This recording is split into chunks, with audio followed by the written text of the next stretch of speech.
Joe Rosato. Can you spell it? Rosato. And where I was born? Yeah. I was born in Italy. Oh, Small town. what's the name of it? Rosato. What? Rosato. It's a Loseto. So it's pronounced very similar to your last name. Yes. Yeah, we were famous people back there. Where is it? Is it in the mainland or is it in Ireland?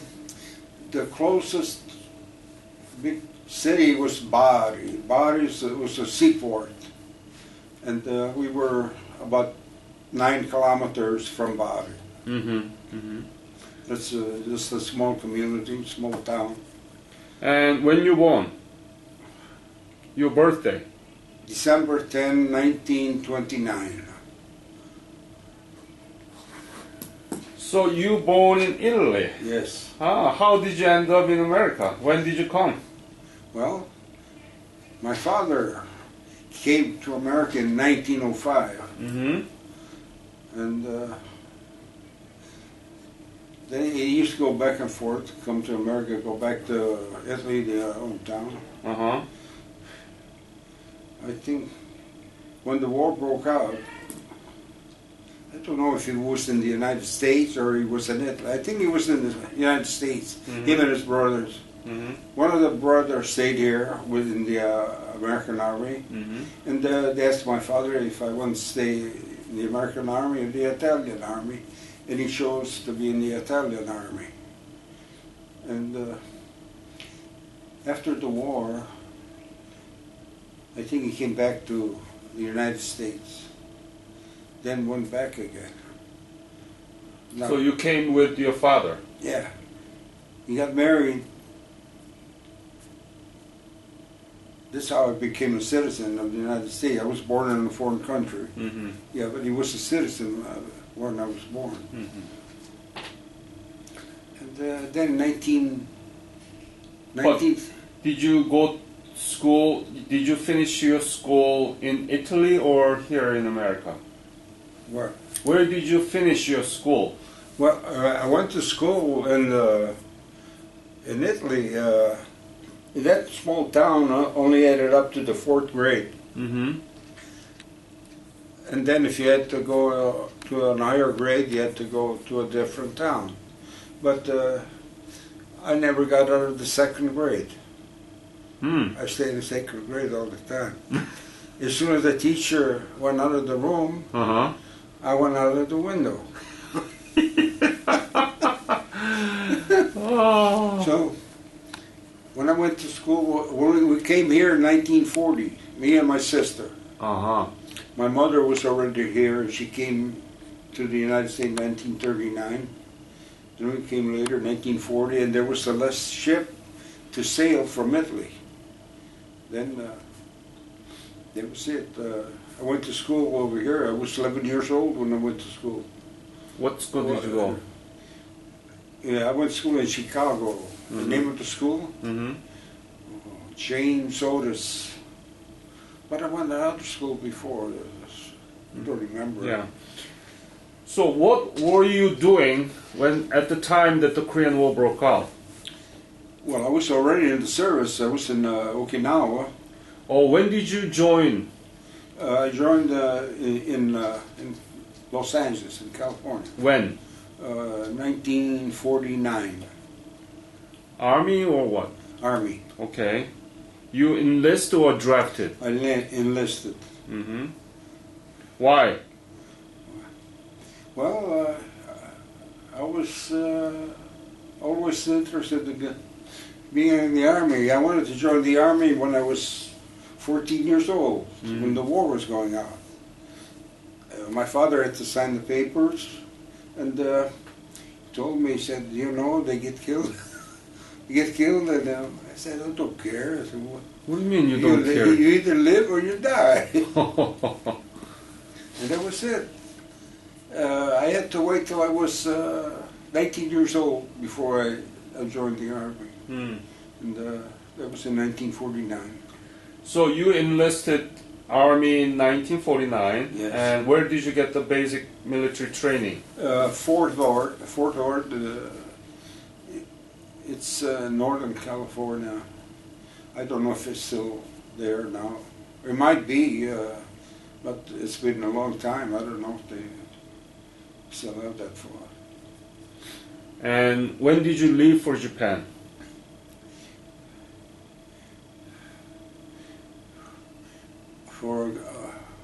Well, we stopped in Japan first, yeah. 1950 or 1949, because it was just a few weeks later that the war broke out in Korea. You mean you left? We sailed from San Francisco, and we went to Yokohama. When was it? 1949 or 1950? I think it was 1950. Okay. And from there, we went to Korea. Mm-hmm. And I was there in Korea, I don't know, a few months, maybe less than a few months, and the war broke out. And then they shipped us to Korea, from Okinawa to Korea. So you were in Okinawa before the Korean War broke out? Yes. And then as soon as the Korean War broke out, you were sent to Korea? Yes. Few weeks after the Korean War? A very short time after the Korean War. Ah. So when you knew that you were going to be in Korea, weren't you afraid? No. I didn't even know what a war was. I know people shoot at one another, but like I said, I was younger. I didn't care. I wanted, action, and I got it. Mm-hmm. So dream come true. Yeah, it was. But then when I saw so many people getting killed, I knew what my father was talking about when I wanted to join when I was 14 or 15 years old. Mm. He said, people get killed. Then I found out what he meant. What did you do in Okinawa? Well, we were training and a lot, but just training. Everyday training? Every day. What kind of training did you receive? Well, warfare, I guess, and drinking a lot of beer. It was so hot over there that you want to keep cool, drink beer. Well, we were training, Speak loud. Just in case of another war, which did come very soon, training out to conduct ourselves, how to protect ourselves, that's it, I guess. Mm-hmm. And where did you arrive in Korea? Busan. Oh. I think that was the only open spot at that time to land without being shot at. We just got off the boat, and from there we went to Shinju. Shinju, small. It was, I don't know, there was a lot of village we went through. But that's the only one I remember, a big town that I remember, Shinju. How was the situation in Busan area at the time that you arrived there? Well, it was just like any other big city, big town. I mean, there was no fighting or anything there. We just normal, everyday life. Really? There was no fighting? No, not in Busan. Not in Busan, No. yeah. And not even in Shinju was any fighting. Because we had to go out, and then we met the enemy, and then we went back to Shinju. And then from there we moved on. We went all the way up to the Yellow River. But we had many other battles in between before we got up there. Mm-hmm. What was your mission in Jinju? Shinju. We were just there. We were fighting the enemy around there.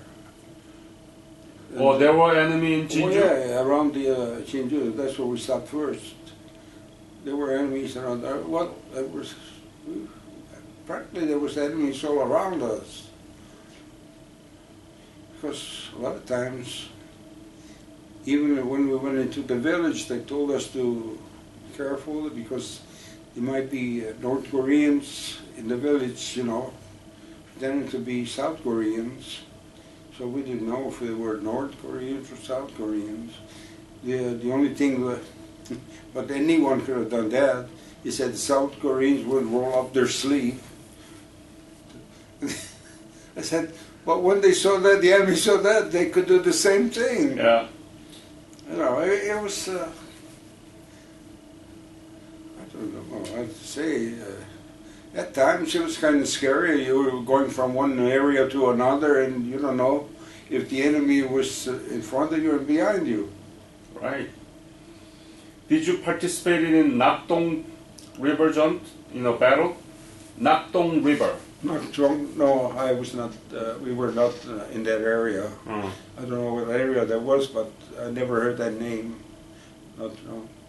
It's a big river, but it was the last line. We did cross a river, but in rowboats, not big boats or anything.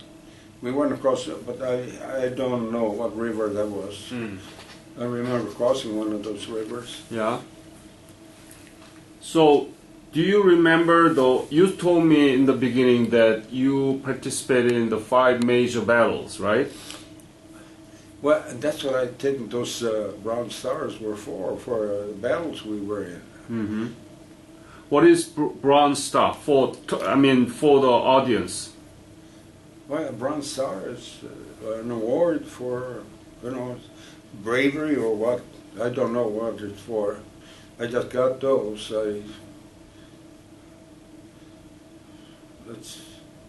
guess for being in battles or something. Yeah. Bronze Star is a medal. Yeah. I never asked what they were, what for. But why did you get it? Well, like I said, it was every battle we were in. Any danger that you experienced? Huh? Any danger? Danger? Yeah. Every minute there was danger. You don't know. Tell me about that. Tell me about the battle that you engaged and describe it. Detail. Well, how can you describe a battle? You're marching to overtake let's say a higher ground, a hill or a village, and we had to go through certain areas where we had to fight our way through because either the enemy was there, and we had to clear out the area. Do you remember any specific battle that you still remember?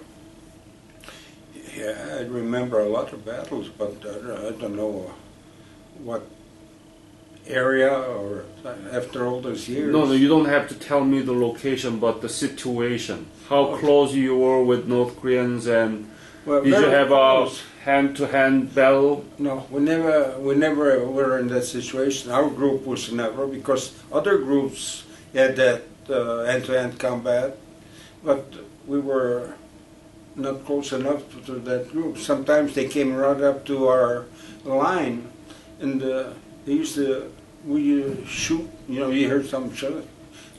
The people sleeping in the foxhole, and we used to find them dead in the morning because they snuck up to us, and while they were sleeping, they were shooting at us. That's how close we were. And my situation was a lot of time that the weapon I had was more used to a group of soldiers or machine guns or even tanks, which we didn't confront many tanks, vehicles, or if they had motors. Whenever there was a group, then I used that weapon. I was using that weapon because they used to shoot at us as far as 1,700 yards. You close range also, you could about 200-300 yards, but we could shoot far with that weapon. You were not afraid at all? I was always afraid maybe one of them bullets hit me on the head and killed me. Yeah. But I mean, afraid, yes, I was afraid. I imagine everybody was afraid, you know. Sometimes they don't care, you know, this, but down deep, you don't want to get killed either. So, after Jinju, you went north. You went to north. Yeah, well, like I said, we got as far as when the Chinese intervened, we were across the Yellow River, I think. We were across there. That's when, the time that I hurt my ankle, when we pulled out from that area. Tell me about how you got your ankle.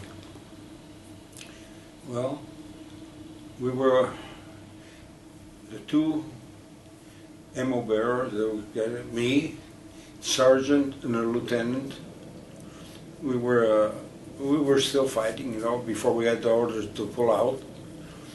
And we were in an area with a little over, but we were being fired on by a machine gun, and we were supposed to take that machine gun out with the 57 recoilless rifle. We took turns shooting it, but I don't think we ever hit the machine gun nest. Then we had orders to pull out, that just everybody, not an orderly withdrawal, just everybody get down to the road as fast as we can and regroup somewhere else, which we did. And on the way down the hill, the lieutenant was gone, the sergeant was gone, the two ammo bearers were gone, and I had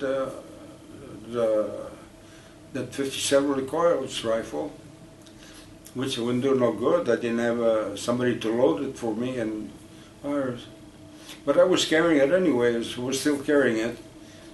Then on the way down the hill, I got my foot caught between two rocks, or a hole or something, and I went down. That's when I decided to get rid of the extra weight. And then I found out that I couldn't even put my foot down. It hurt so much. So I limped all the way down to the road, and we started pulling away from that area. So you lost many of your friends there? Yeah, and I never saw a lot of them anymore, because then I got shipped to Japan. And when I got back, a lot of them were gone too. Were killed, I guess. But that was it. After that, maybe when they sent me back to Korea, just seemed like a short while, and I got shipped back to the United States because I had enough time over there. That was it. How was life there? I mean, while you're fighting, where do you sleep? Where we slept? Yeah. On the ground. On the ground. Dig a hole, dig a hole, and sleep in that hole. And a lot of times we slept in the village. All the population of that village, they had to pull out before they were taken over by the North Koreans. Then we went there, and we took it away from there, and we slept in the village on clay. The floor was made out of clay, and they had holes during the winter months to warm up the room. And, but the people, they were chased out of there, either by the Americans or or by the North Koreans. They couldn't stay in the village. They were chased out. So you went up to Yalu River? Yeah, we went. We crossed that. We went on top of the hill. This, I guess, on the other side was China. Or you still remember that? Oh, how can you forget? Yeah, I remember a lot of times when just sitting down, I think about those old days. I said, oh, this. I even think about some of the people that got killed. But I don't know. Yeah, that's about it. Yeah. You remember you went to Pyongyang too, the capital city of North Korea? Yeah, we went through Pyongyang. Yeah. That was the capital of North Korea. North Korea. Yeah. Yeah, we went through there. Yeah. There were so many towns of it. I remember going through a town. They had a wine and a beer. They were making beer. I remember going through that town. I don't know what town it was. I know we got some beer out of there. Really? So you went down into the factory and you... Yeah, well, it was, they bombed it and something. But they still had beer, in barrels, big vats. So we filled up the 5-gallon water, that we carried, the empty water, and filled it up with beer. How was it? Oh, it was okay. Beer. Yeah, I remember though. There are a lot of towns we went through. There were hardly any people in it. A lot of villages we went through was nobody there. No, they were all gone already. But otherwise, we even went into a bank that was bombed out. We got a lot of our money out of there, but it was worthless. Where was it, in Pyongyang? I don't know what city or town, whatever it was. I don't know, they bombed up the bank, we went in there, and the paper money, that was worthless. Did you write back to your family? I used to write once in a while, not too often. Mm-hmm. Just to let them know that I was still alive. I remember when I injured my foot, they sent a telegram, that I was injured in action and I was all right. But when my mother saw my sister told me, my mother saw those soldiers, yeah, she started to cry. Yeah. She thought I was killed. But everything turned out all right. And right now, to me, it's just an experience. I think about it, but that's about it. Do you suffer from any nightmare? No. Not at all? No. No nightmare. The only thing I think about how many people that I knew were killed, and I even worry about how many I killed with that gun. Right now, on me, I don't think I could ever do that again.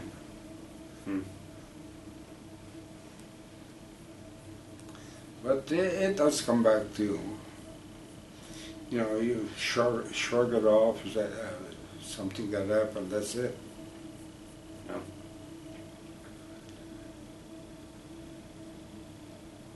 So when did you leave Korea? When did you leave Korea? Well, it was 1950. I left Korea in 1951. Mm-hmm. I spent 13 months there. Mm. And when I got back to the States, I think I had 9 more months to go. I got out in 1952, October, I think, October of 52. Mm-hmm. Yeah. But I know I was there 13 months in Korea.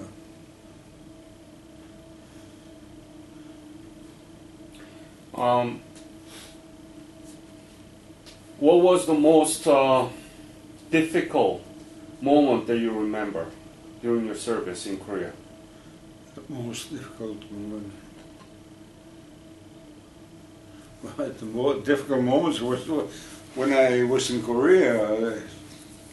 All the time? I mean, over there, like I said, there was no safe place to be. When you were fighting every day. Uh-huh. So, I know a lot of times during the winter months, used to get, you hear in a foxhole and rains. It used to rain a lot there too. Yeah. And you wake up and you're in this much water. You're afraid to get out and sleep on the open ground. I mean, those were difficult moments, but there were not too many of those. But they were difficult moments. You're sleeping and you wake up, you're in 1 foot of water. That's terrible. Yeah, but it passed, it's gone. Now it's just a memory. Were there any shortage of the food, sea rations and so on? I ate everything that grew out in the field. What did you eat out of field? Yeah, it was okay. Of course, the fertilizer, every time you pick something out of the ground, fertilizer was human waste. But then they had like cucumbers and watermelons. The watermelons were small. Cucumbers were bigger than the watermelon. Oh. Then I used to like the chili, the hot peppers. Uh-huh. They grew a lot of that over there. So, so you caught those things? Huh? You caught those things out of the field? Yeah. And then there's other things I used to like. Used to pick out of the field up there. I used to eat them raw. Even some they were like beans. I used to eat those raw. But you didn't run out of sea ration, right? We had sea ration, but a lot of time instead of eating the sea ration, I would eat whatever. Or when those ox they use for a lot of time they stepped on the mines where we had the minefields, and so that's the steak day. After they were dead, we used to cut the hind strips of meat from there, and we used to light a fire, get the rocks warm, and put those over the rocks. We used to eat that. A lot of times we ate rice. They had a lot of rice sometimes over there. So that's a Korean beef steak. Yeah. Okay, we used to boil the rice and mix with the hot sauce from them red peppers over there. Ah. Oh, see, Italians, they know how to eat. Yeah. We used to, how much were you paid? Do you remember? I think I was $129 a month for a corporal. $129 a month at that time. Oh, that's a lot. That was not a lot, because when you gamble, you could spend the money easy. And did you gamble there? Yeah, when we stopped to rest for a while, we all this time to play poker, even if it was for an hour or two. Did you actually bet? Yeah, we had money to play with, and they didn't have money. They used to, at that time, they used to give us beer too. Somebody shipped cans of beer to there. They get 2 or 3 for each soldier. Then the guys, they didn't have the money, they could play with their beer. One time I had over a case full of beer. Oh, that's a good times. Yeah. Yeah, well, I mean, it wasn't always sad, and there was times when we laughed. So what did you do after you returned from Korea? When I returned from Korea, I didn't get me a job right away. I was collecting so much money till I think for 6 months I was collecting money, and government paid for you, right? Yeah, well, I don't know if it was the government or unemployment. Then I got me a job.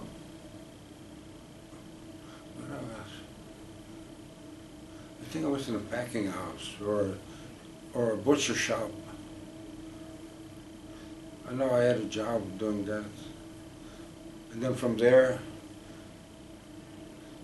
I got another job setting up machinery where they made ceiling fixtures. Mm-hmm. You know, when they have those drop ceilings. Yeah. We made the runners to hold the tiles up. Then I learned that job, you know, to set up the machinery to make the runners to hold up that. Then I had that for a long time. I had that job for a long time. Mm. What did people say to you after you came back from Korea? What did they say to me? Yeah. What about your service? Did they ask you where have you been? Yeah, they asked, but that was it. You know, said I was over there. What can I say? I can't say it was nice. I said not so good. Yeah, that's it. Why do you think the Korean War has been called forgotten? I don't know. It's not forgotten. But some say, most of them say it's been forgotten. No, I don't think it's forgotten. It's just not mentioned as much anymore. I don't know why. But that war should not have lasted as long as it did. That's one thing. Mm. That's the bad part of it. That it lasted so long and so many people got killed in such a small area. And then if it ended, it should have ended right away. The Chinese would never gotten into it. Well, all I can say is I hope and pray that there is no more war. But it's not fun. It's not excitement. It's death. Too many people died. I want to thank you for your fight for the Korean nation. Okay. Yeah.